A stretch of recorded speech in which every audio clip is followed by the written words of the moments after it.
que evidentemente toca la parte política, todo lo que ha dicho el abogado Peñalver. Estamos basándonos en esa decisión que toma la Corte Suprema. Pero las implicaciones políticas en tiempos de candidatos, ese tema lo quiero conversar ahora con Robert Valencia desde Nueva York, analista político, invitado del programa. Robert, bienvenido, gracias por atendernos. A ti, Dania, un placer estar contigo. Gracias. ¿A quién beneficia más, digamos, la decisión que ha tomado la Corte Suprema? Si vamos a lo que tiene que ver con las candidaturas, ¿a quién beneficia más? ¿Al expresidente Trump o al presidente Biden?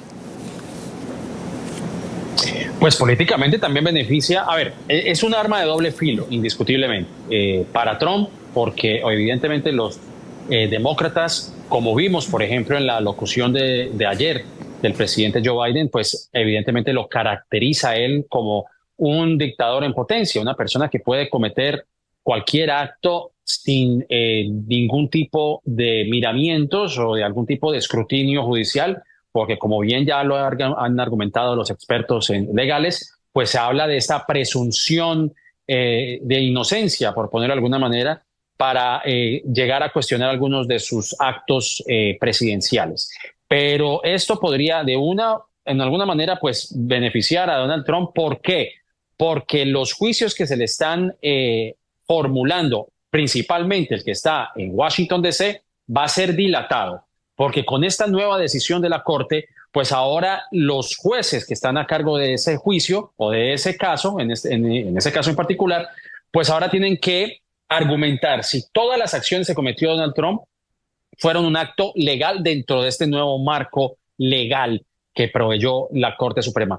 En ese sentido lo puede beneficiar, pero también podría beneficiar a los demócratas en este sentido, Idania, y es que por ahora y solo por ahora, la atención sobre Joe Biden después de este desastroso debate que tuvo, porque hay que decirlo que realmente Joe Biden tuvo un muy mal debate. Claro. Y la atención que tiene él ahora, pues se va a dirigir a la orden que dio la Corte Suprema y que también es otra verdad. O sea, hay dos verdades que pueden coexistir.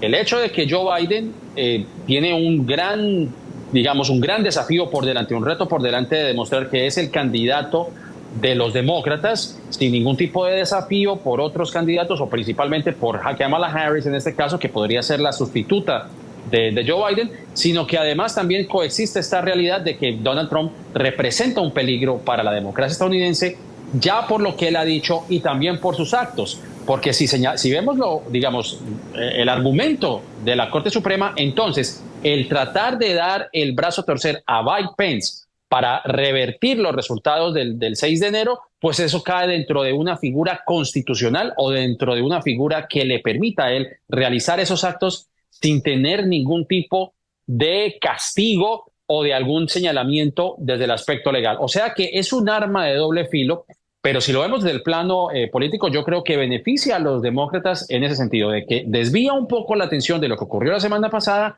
y se enfoca nuevamente en el hecho de que Donald Trump también, que es cierto, es una persona que no puede representar los mejores intereses de lo que conocemos nosotros como democracia.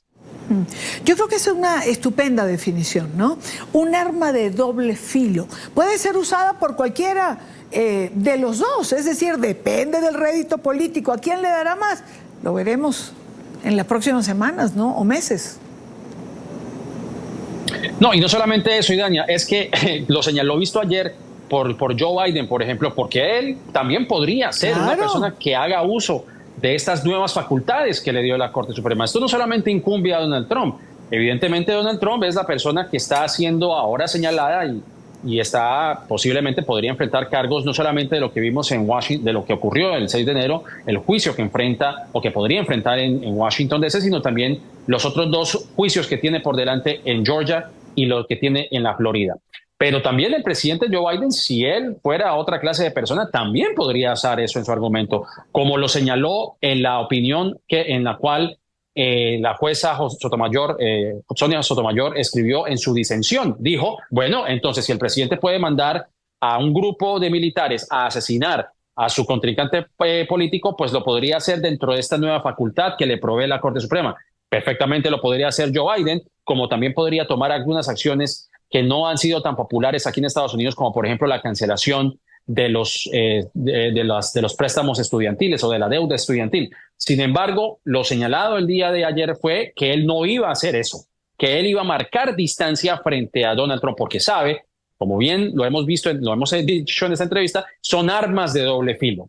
Entonces, obviamente, Joe Biden no va a caer en ese juego, pero evidentemente Donald Trump no es esa clase de persona. O sea que al hacer esa distinción, la atención de cómo va a instrumentalizar esta nueva decisión de la Corte Suprema recae sobre Donald Trump en un caso eventual que sea Donald Trump el presidente, y en caso de que él llegue a ser presidente, su Departamento de Justicia puede anular todos los cargos que se le están formulando en ese momento. Así que es una situación bastante complicada y yo creo que la Corte Suprema ha caído en ese juego peligroso, entendiendo o no entendiendo, leyendo, haciendo una lectura completa del, digamos, la espada de la pared en la que se encuentra la democracia estadounidense, y esa es la verdad. Ahora, Robert, conversaba con el abogado Peñalver, quien decía que detrás de todo esto había una agenda que trascendía al propio presidente Trump y que iba en el orden de darle a la presidencia ese poder absoluto sin contrapesos, que si el expresidente Trump llegaba al poder, pues se afianzaría, digamos, este camino peligroso para la democracia estadounidense. Y estoy de acuerdo con lo que dice el señor Peñalver. Es que, y Dania, vamos a ponerlo también en casos hipotéticos. Obviamente no sabemos qué pueda ocurrir en el futuro, ¿verdad? Como bien dice la canción, yo no sé mañana, pero haciendo, digamos, vamos a hacerlo un análisis clarividente, por ponerlo de alguna manera, y es lo siguiente: si el presidente Donald Trump sea presidente nuevamente en el 2024, en el 2025, ¿qué es lo que va a suceder? Este proyecto del que habla el señor Peñalver va incluso a fomentar aún más una agenda ultraconservadora. Ya de por sí que existe una supermayoría conservadora en la Corte Suprema. Pero él tendría la posibilidad incluso de perpetuar aún más ese movimiento con el cambio de 2 jueces más, porque también se ha hablado que, en este caso, Clarence Thomas y Samuel Alito son las personas que ya son, es decir, son de mayor edad. Y si llegado el caso llegan a existir 2 jueces conservadores que estén en sus 40, en sus 50 años, pues van a durar décadas más, porque obviamente, como ustedes saben, pues los cargos en la Corte Suprema son prácticamente a perpetuidad, literalmente, como se dice, hasta que la muerte los separe. La única manera es que un juez se retire por cuestiones de salud, pero incluso como ocurrió con Ruth Ginsburg, que ella falleció estando en su cargo.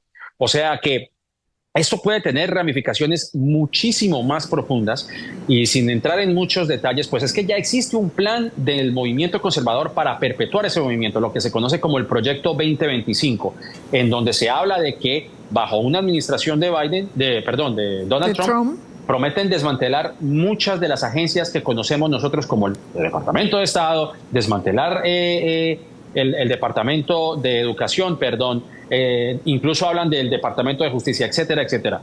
Obviamente eso a que se lleve a cabo pues falta mucho trecho, pero el hecho de que existe un plan que podría ponerse en marcha pues ha puesto la alarma en algunos sectores progresistas de los Estados Unidos. Así que evidentemente concuerdo con la observación del señor Peñalver. Robert, como siempre, gracias por atendernos, gracias por estos minutos. Pues es la repercusión que todo esto continúa dando, ¿no? Buena tarde para ti. No, a ti, Dania, tú sabes que a la orden siempre. Mil gracias, mil gracias.